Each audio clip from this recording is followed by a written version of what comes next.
தற்போது கொஞ்சமாக சிரியுங்கள், ஆனால் நீங்கள் நிறையவே அழுவீர்கள். இஸ்ரேலிய ஆக்கிரமிப்புக்கு எதிரான அடுத்த கட்ட போரை உத்தியோகபூர்வமாக அறிவித்த சயீத் ஹசன் நஸ்ருல்லா அவர்கள் ஈரான் மேற்கொள்ள போகும் பதிலடி தாக்குதல்களும் அதற்கு பின் ஈரானுக்கு எதிராக இஸ்ரேலிய ஆக்கிரமிப்பு மேற்கொள்ள போகும் பதிலடி தாக்குதல்களும் பிராந்தியத்தில் எவ்வாறான விரிவாக்கத்தை ஏற்படுத்த போகின்றது. வெஸ்ட் பேங்க் பிரதேசத்திலும் காசாவினுடைய யுத்த களத்திலும் தாக்குதல்களுடைய அளவையும் வீரியத்தையும் அதிகப்படுத்திய பலஸ்தீனிய போராளிகள். ஹமாஸினுடைய இராணுவ தளபதி முகமது தெய்ப் அவர்களும் படுகொலை செய்யப்பட்டுள்ளாரா?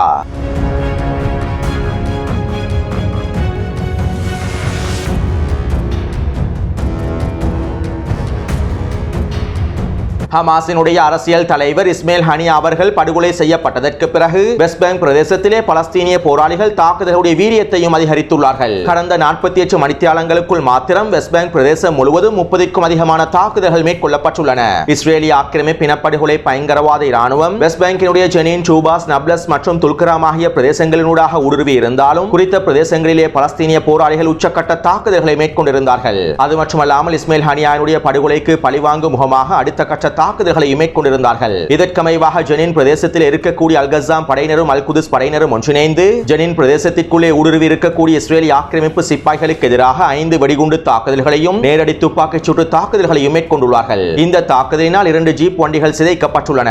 அது மட்டுமல்லாமல் துப்பாக்கிச் சூட்டு தாக்குதலினால் 3 இஸ்ரேலிய ஆக்கிரமிப்பு சிப்பாய்கள் படுகாயமடைந்துள்ளார்கள். அதே போன்று ஜெனின் பிரதேசத்தில் இருக்கக்கூடிய 2 சோதனை சாவடிகளை தீயிட்டு கொளுத்தியுள்ளார்கள். அது மட்டுமல்லாமல் நிலத்திருடர்களுடைய வீடுகளை இலக்கு வைத்தும் தாக்குதல்களை மேற்கொண்டுள்ளார்கள். இதே போன்று துல்கராம் பிரதேசத்திலும் நப்லஸ் பிரதேசத்திலும் 8க்கும் அதிகமான வெடிகுண்டு தாக்குதல்களும் மேற்கொள்ளப்பட்டுள்ளன.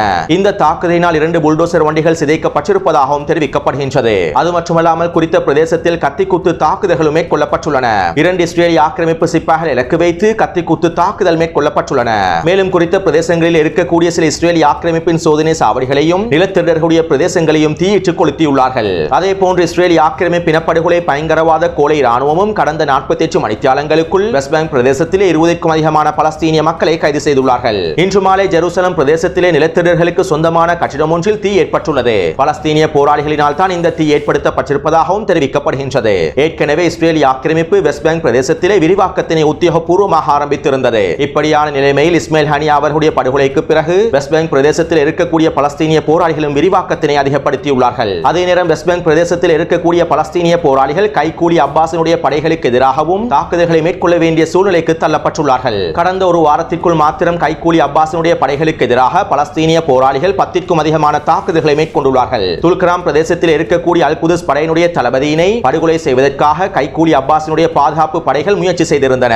இந்த சந்தர்ப்பத்தில் துல்கராம் பிரதேசத்தில் இருக்கக்கூடிய மக்கள் அனைவரும் ஒன்று திரண்டு அல் குதுஸ் படையினுடைய தளபதிக்கு எதிரான தாக்குதலை முறியடித்திருந்தார்கள். அதே போன்று கடந்த 3 நாட்களுக்கு முன்பு இஸ்ரேலிய ஆக்கிரமிப்பு நப்லஸ் பிரதேசத்தில் வான்வழி தாக்குதலையும் மேற்கொண்டிருந்தது. இஸ்ரேலிய ஆக்கிரமிப்பின் இந்த வான்வழி தாக்குதலுக்கு தேவையான எல்லா விதமான உளவு தகவல்களையும் கைகூலி அப்பாஸினுடைய பாதுகாப்பு படையினர் தான் வழங்கி இருப்பதாகவும் தெரிவிக்கப்படுகின்றது. எனவே வெஸ்ட் பேங்க் பிரதேசத்தில் இருக்கக்கூடிய பலஸ்தீனிய போராளிகள் இஸ்ரேலிய ஆக்கிரமிப்பு ராணுவத்திற்கு எதிராகவும் கைகூலி அப்பாஸினுடைய துரோக படைகளுக்கு எதிராகவும் தொடர்ச்சியான தாக்குதல்களை மேற்கொண்டு வருகின்றார்கள்.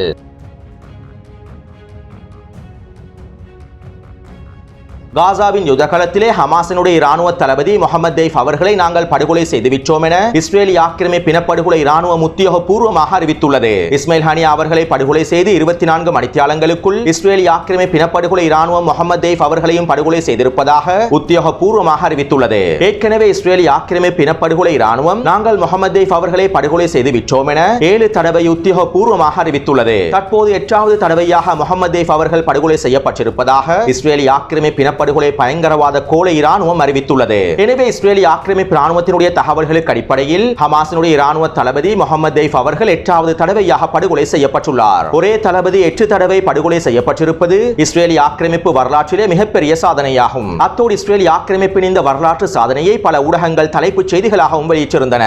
அதிகளவான மேற்கத்திய ஊடகங்களும் ஜியோனிஸ் ஆக்கிரமிப்புக்கு ஆதரவான சில ஊடகங்களும் இந்த செய்திகளை தலைப்புச் செய்திகளாக வெளியிட்டிருந்தன. இஸ்ரேலிய ஆக்கிரமிப்பு இஸ்மாயில் ஹனியா அவர்களையும் படுகொலை செய்துவிட்டார்கள். காசாவில் இருக்கக்கூடிய ஹமாஸின் இராணுவ தளபதி முகமது தெய்ஃப் அவர்களையும் படுகொலை செய்துவிட்டார்கள் என ஒரு வெற்றி மாயையை காண்பிப்பதற்காகவே இந்த செய்திகள் பகிரப்பட்டிருந்தன.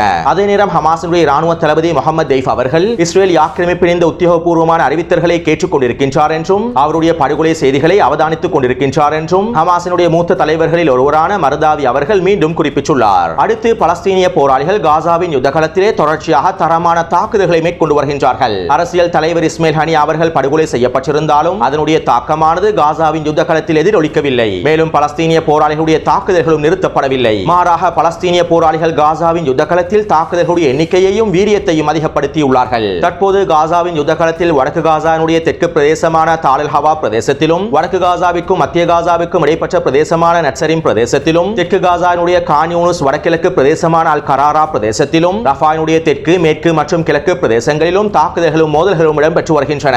இதற்கமைவாக அல் அக்ஸா படையினர் தால் அல் ஹவாவின் தெற்கு பிரதேசத்தில் 2 தரமான தாக்குதல்களை மேற்கொண்டுள்ளார்கள். தால் அல் ஹவாவின் தெற்கு பிரதேசத்தினூடாக வருகை தந்த 2 மெர்காவா போர்த்தாங்கி வாகனங்களை சுற்றி வளைத்து கெரில்லா போர் முறையை பயன்படுத்தி அந்த 2 மெர்காவா போர்த்தாங்கி வாகனங்களையும் வெடிக்கச் செய்துள்ளார்கள். ஆசிப் வெடிகுண்டையும் நசல் வெடிகுண்டையும் பயன்படுத்தி 2 மெர்காவா போர்த்தாங்கி வாகனங்களையும் வெடிக்கச் செய்துள்ளார்கள். மேலும் அதற்குள்ளே இருக்கக்கூடிய இஸ்ரேலிய ஆக்கிரமிப்பு சிப்பாய்களும் தீக்கிரையாக்கப்பட்டுள்ளார்கள். அதே போன்று தால் அல் ஹவா தெற்கு பிரதேசத்திலே வீடுகளில் பதுங்கியிருக்கக்கூடிய இஸ்ரேலிய ஆக்கிரமிப்பு சிப்பாய்களுக்கு எதிராக டிபிஜி ஏவுகணை தாக்குதல்களை மேற்கொண்டுள்ளார்கள். கடந்த 48 மணித்தியாலங்களுக்குள் மாத்திரம் அல் அக்ஸா படையினர் தால் அல் ஹவா பிரதேசத்தில் 5க்கும் அதிகமான வீடுகளில் பதுங்கியிருக்கக்கூடிய இஸ்ரேலிய ஆக்கிரமிப்பு சிப்பாய்களை கொத்து கொத்தாக வேட்டையாடியுள்ளார்கள். இந்த தாக்குதலினால் மாத்திரம் வீடுகளில் பதுங்கியிருக்கக்கூடிய 20க்கும் அதிகமான இஸ்ரேலிய ஆக்கிரமிப்பு சிப்பாய்கள் அழிக்கப்பட்டும் படுகாயமடைந்தும் இருப்பார்கள் என்றும் தெரிவிக்கப்படுகின்றது. அடுத்து அல் கஸாம் படையினர் தால் அல் ஹவாவின் தெற்கு பிரதேசத்தில் ஷவாஸ் வெடிகுண்டை பயன்படுத்தி ஒரு மெர்காவா போர்த்தாங்கி வாகனத்தை வெடிக்கச் செய்துள்ளார்கள். அதனோடு வந்த இஸ்ரேலிய ஆக்கிரமிப்பு படைகளையும் கொத்து கொத்தாக வேட்டையாடியுள்ளார்கள். இதைத் தொடர்ந்து தால் அல் ஹவாவின் பல்கலைக்கழக பிரதேசத்தில் அல் கஸாம் படையினர் அதிரடியாக களமிறங்கி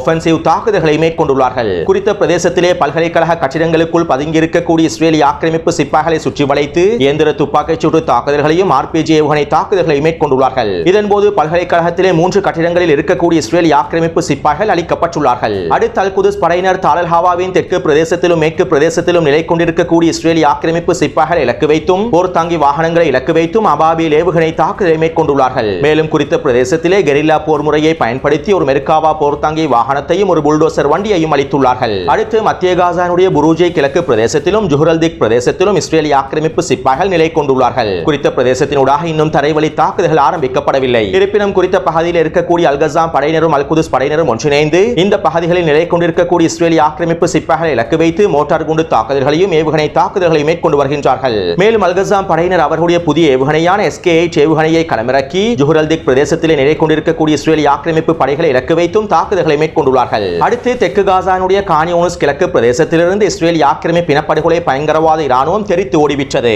நேற்றைக்கு முன்தினம் குறித்த பிரதேசத்திலிருந்து இஸ்ரேலிய ஆக்கிரமிப்பு முழுமையாக வெளியேறிவிட்டது. இதனால் தற்போது கான் யூனிஸினுடைய வடகிழக்கு பிரதேசமான அல் கராரா பிரதேசத்தில் மாத்திரமே இஸ்ரேலிய ஆக்கிரமிப்பு சிப்பாய்கள் எஞ்சியுள்ளார்கள். இதற்கமைவாக அல் அக்ஸா படையினரும் முஜாஹிதீன் படையினரும் ஒன்றிணைந்து அல் கராரா பிரதேசத்தில் ஒரு கூட்டு தாக்குதல் ஒன்றை மேற்கொண்டுள்ளார்கள். குறித்த பிரதேசத்திலே நிலைநிறுத்தி வைக்கப்பட்டிருக்கக்கூடிய 2 மெர்காவா போர்த்தாங்கி வாகனங்களையும் 2 புல்டோசர் வண்டிகளையும் சுற்றி வளைத்து அதிரடியான ஆர்பிஜி ஏவுகணை தாக்குதல்களை மேற்கொண்டுள்ளார்கள். இதனால் குறித்த போர்த்தாங்கி வாகனங்கள் வெடித்து சிதறியுள்ளன. மேலும் அதனோடு இருக்கக்கூடிய இஸ்ரேலிய ஆக்கிரமிப்பு சிப்பாய்களும் அளிக்கப்பட்டுள்ளார்கள். அடுத்து ரஃபானுடைய தெற்கு பிரதேசத்திலும் மேற்கு பிரதேசத்திலும் கிழக்கு பிரதேசத்திலும் வீரியமான தாக்குதல்கள் மேற்கொள்ளப்பட்டு வருகின்றன.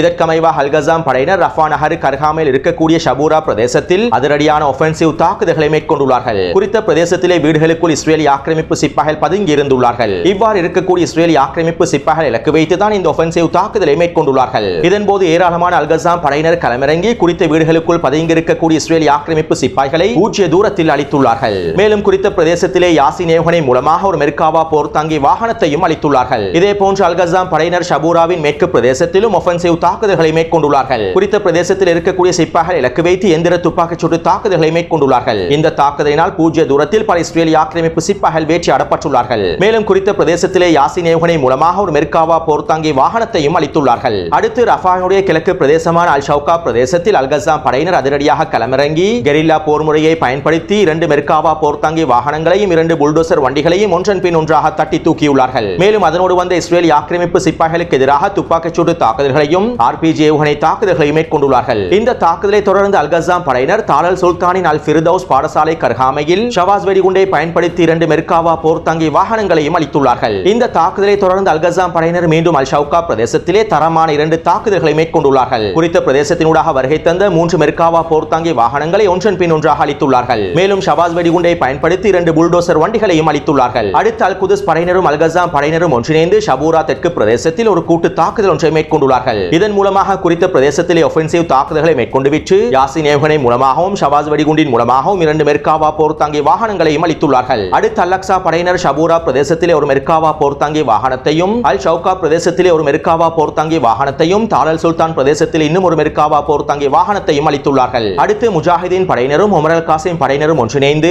தாரல் சுல்தான் மேற்கு பிரதேசத்திலே ஒரு ட்ரூப்ஸ் கேரியர் வாகனம் ஒன்றையும் ஒரு மெர்காவா போர்த்தாங்கி வாகனம் ஒன்றையும் அளித்துள்ளார்கள். எனவே கடந்த 48 மணித்தியாலங்களுக்குள் கிடைக்கப்பெற்ற தகவல்களுக்கு அமைவாக 22 மெர்காவா போர்த்தாங்கி வாகனங்களும் 8 புல்டோசர் வண்டிகளும் ஒரு ட்ரூப்ஸ் கேரியர் வாகனமும் அளிக்கப்பட்டுள்ளன. மொத்தமாக 48 மணித்தியாலங்களுக்குள் 31 போர் வாகனங்கள் அளிக்கப்பட்டுள்ளன.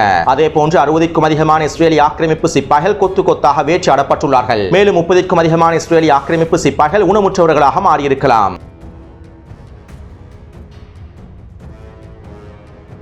ஹிஸ்புல்லா ராணுவத்தின் முக்கிய புள்ளி ஃபுஆத் ஷுக்குர் அவர்கள் படுகொலை செய்யப்பட்டிருக்கக்கூடிய நிலைமையில் ஹிஸ்புல்லா ராணுவத்துடைய பொதுச் செயலாளர் சயீத் ஹசன் நஸ்ருல்லா அவர்கள் விசேட உரையொன்றினை முன்வைத்துள்ளார். மேலும் இந்த உரையினுடைய மிக முக்கியமான விடயங்களை குறிப்பிடுகின்றேன். சகோதரர் இஸ்மைல் ஹனியாவின் தியாகத்திற்காக ஹமாஸ் இயக்கத்திற்கும் அல்-கஸாம் படையிலும் உள்ள நமது சகோதரர்களுக்கு இரங்கலையும் வாழ்த்துக்களையும் தெரிவித்துக் கொள்கின்றேன். எதிர்ப்பிலும் தியாகத்திலும் நாங்கள் ஹமாசுடன் பங்காளிகளாகவே இருக்கின்றோம். மேலும் நாங்கள் இறைவனின் உதவியுடன் தவிர்க்க முடியாத வெற்றியை அடைவோம். இஸ்ரேலிய ஆக்கிரமிப்பு எதிரி லெபனான் தலைநகரில் மேற்கொண்ட தாக்குதலில் இதுவரை 7 பேர் வீரமரணம் அடைந்துள்ளார்கள். இந்த தாக்குதல் எங்களுடைய பிராந்தியத்தின் மீதான இஸ்ரேலிய ஆக்கிரமிப்பு மற்றும் அமெரிக்க ஆக்கிரமிப்பின் போரினுடைய ஒரு பகுதியாகும். ஜியோனிசம் மற்றும் அமெரிக்க ஆக்கிரமிப்பின் போரினுடைய பகுதியாகவே இந்த தாக்குதல் அமைந்துள்ளது. மஜித் அல் சம்ஸ் பிரதேசத்திலே நடைபெற்ற சம்பவம் தொடர்பான எந்தவிதமான ஆதாரங்களும் வழங்காமல் எங்கள் மீது குற்றச்சாட்டை எதிரிகள் முன்வைத்திருந்தார்கள். மஜித் அல் சம்ஸ் பிரதேசத்திலே நடைபெற்ற தாக்குதலுக்கும் எங்களுக்கும் எந்தவிதமான சம்பந்தமும் இல்லை. நாங்கள் அந்த தாக்குதலில் எந்த விதத்திலும் தொடர்பு படவில்லை. மேலும் இந்த தாக்குதலில் நாங்கள் சம்பந்தப்படவில்லை என்பதனை எதிரியினுடைய உள் விசாரணைகளும் உறுதிப்படுத்தியுள்ளன.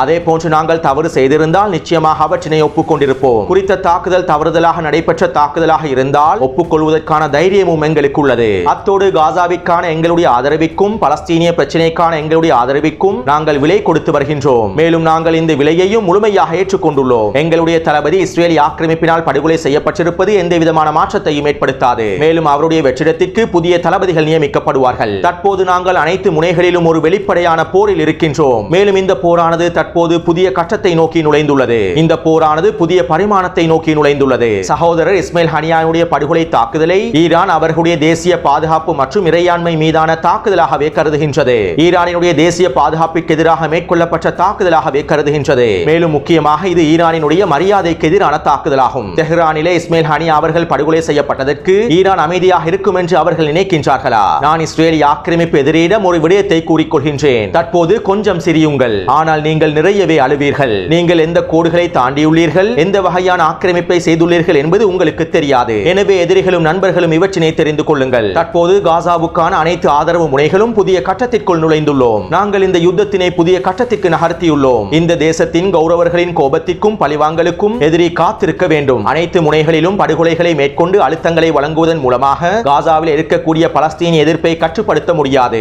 இனி இதற்கு பிறகு ஒரே ஒரு தீர்வு தான் இருக்கின்றது. இஸ்ரேல் காசா மீதான ஆக்கிரமிப்பினை முழுமையாக நிறுத்துவது தான் இதற்கு ஒரே ஒரு தீர்வாகும். நாளை காலை முதல் நாங்கள் காசாவின் ஆதரவு முனையாக தொடர்ச்சியான தாக்குதல்களை மேற்கொள்வோம். கடந்த 300 நாட்களாக மேற்கொண்டு வரக்கூடிய எங்களுடைய தொடர்ச்சியான தாக்குதல்களை மேற்கொள்வோம். இதற்கு பிறகு எங்களுக்கும் எதிரிக்கும் எந்த விவாதமும் இல்லை. எங்களுக்கும் உங்களுக்கும் இடையே போர்க்களம் தான் இருக்கின்றது. அத்தோடு ஒரு குறிப்பிட்ட நேரத்தில் ஒரு குறிப்பிட்ட இலக்கு வைத்து நாங்கள் பதிலடி தாக்குதல்களை மேற்கொள்வோம் என்று நான் குறிப்பிட வரவில்லை. நாங்கள் தற்போது யுத்தத்தினுடைய புதிய கட்டத்திற்குள் நுழைந்து விட்டோம். எனவே இந்த புதிய கட்டத்திற்கு அமைவாகவே பதிலடி தாக்குதல்கள் அமைந்திருக்கும். மேலும் இந்த தாக்குதல்களுடைய முடிவானது போர்க்களத்தின் கைகளிலேயே உள்ளது. இதற்கு பிறகு மத்திய கிழக்கு பிராந்தியம் மோசமடைவதை தடுக்க வேண்டும் என யாராவது விரும்பினால் அவர் காசா மீதான போரை நிறுத்துவதற்கு அழுத்தங்களை கொடுக்கட்டும் என சயீத் ஹசன் நஸ்ருல்லா அவர்கள் தெரிவித்துள்ளார். அதாவது ஹிஸ்புல்லா ராணுவத்தினுடைய பொதுச் செயலாளர் சயீத் ஹசன் நஸ்ருல்லா அவர்கள் இந்த போரினுடைய அடுத்த கட்டத்தினை உத்தியோகபூர்வமாக அறிவித்துள்ளார். இந்த போரினுடைய அடுத்த கட்டத்தினை நாங்கள் ஆரம்பித்து விட்டோம் என சயீத் ஹசன் நஸ்ருல்லா அவர்கள் உறுதிப்படுத்தியுள்ளார். கடந்த 300 நாட்களாக ஹிஸ்புல்லா ராணுவத்தினர் ஆக்கிரமிக்கப்பட்ட வடக்கு பிரதேச பிரதேசத்திலே தொடர்ச்சியான தாக்குதல்களை மேற்கொண்டு வருகின்றார்கள். ஒவ்வொரு நாளும் குறைந்தது 10க்கும் அதிகமான தாக்குதல்களை மேற்கொண்டு வருகின்றார்கள். இஸ்ரேலிய ஆக்கிரமிப்பு சிப்பாய்களை இலக்கு வைத்தும், இஸ்ரேலிய ஆக்கிரமிப்பு ராணுவ தளங்களை இலக்கு வைத்தும், இஸ்ரேலிய ஆக்கிரமிப்பு நிலத்திருடர்களுடைய குடியிருப்பு பிரதேசங்களை இலக்கு வைத்தும் ஹிஸ்புல்லாஹ் ராணுவத்தினர் தொடர்ச்சியான தாக்குதல்களை மேற்கொண்டு வருகின்றார்கள். ஆக்கிரமிக்கப்பட்ட வடக்கு பிரதேசத்திலே 2500க்கும் அதிகமான தாக்குதல்களை மேற்கொண்டுள்ளார்கள். எனவே தற்போது ஹிஸ்புல்லாஹ் ராணுவத்தினர் இந்த 300 நாட்களிலும் மேற்கொள்ளப்படாத தாக்குதல்களை இதற்கு பிறகு மேற்கொள்ளப் போகின்றார்கள். காசாவுக்கான ஆதரவு முனையாக இருந்த லெபனான் முனையை அடுத்த கட்டத்திற்கு நகர்த்தியுள்ளார்கள். இதன் மூலமாக ஹிஸ்புல்லாஹ் ராணுவத்தினர் பரந்த விரிவான போருக்கு செல்கின்றார்கள். அத்தோடு ஹிஸ்புல்லாஹ் ராணுவத்தினுடைய இந்த உத்தியோகபூர்வமான அறிவிப்பை தொடர்ந்து பிரித்தானியாவுடைய பாதுகாப்பு அமைச்சரும் வெளியுறவுத்துறை அமைச்சரும் அவசரமாக லெபனானுக்கு விஜயம் செய்துள்ளார்கள். ஹிஸ்புல்லாஹ் ராணுவத்தினுடைய தாக்குதலை தடுத்து நிறுத்துமாறும், ஹிஸ்புல்லாஹ் ராணுவத்தினுடைய அடுத்த கட்ட நகர்வை தடுத்து நிறுத்துமாறும் கோரிக்கை விடுப்பதற்காகவே இவர்கள் வருகை தந்திருப்பதாகவும் லெபனான் ஊடகங்கள் தெரிவிக்கின்றன. அதேபோன்று பிரான்சின் மூலமாகவும் ஹிஸ்புல்லாஹ் ராணுவத்தினை சமாதானப்படுத்துவதற்கான வேலை திட்டங்கள் ஆரம்பிக்கப்பட்டிருப்பதாகவும் சில ஊடகங்கள் செய்திகளை வெளியிட்டுள்ளன. எது எவ்வாறு இருப்பினும் இதற்கு பிறகு ஹிஸ்புல்லாஹ் ராணுவத்தினர் அடுத்த கட்ட போருக்குள் நுழைந்து விடுவார்கள். அடுத்து ஈரானிய தரப்பினர் இஸ்மாயில் ஹனியா அவர்களுடைய படுகொலை தாக்குதலுக்கான பதிலடி தாக்குதல்களை மேற்கொள்வார்கள். இஸ்ரேலிய ஆக்கிரமிப்புக்கு எதிராக நேரடியான பதிலடி தாக்குதல்களை மேற்கொள்ளப் போகின்றார்கள். மேலும் ஈரானிய தரப்பினர் இந்த பதிலடி தாக்குதலை வழங்கும் சந்தர்ப்பத்தில் ஹிஸ்புல்லாஹ் ராணுவத்தினரும், யமன் ஹவுதி ராணுவத்தினரும், ஈராக்கிய ராணுவ கூட்டமைப்பினரும் ஒன்றிணைந்து இஸ்ரேலிய ஆக்கிரமிப்புக்கு எதிராகவும் தாக்குதல்களை மேற்கொள்வார்கள் என்றும் எதிர்பார்க்கப்படுகின்றது. இஸ்ரேலிய ஆக்கிரமிப்பினை 4 முனைகளில் இருந்தும் தாக்கும் முகமாகவே இந்த பதிலடி தாக்குதல் அமைந்திருக்கும் என்றும் குறிப்பிடப்படுகின்றது.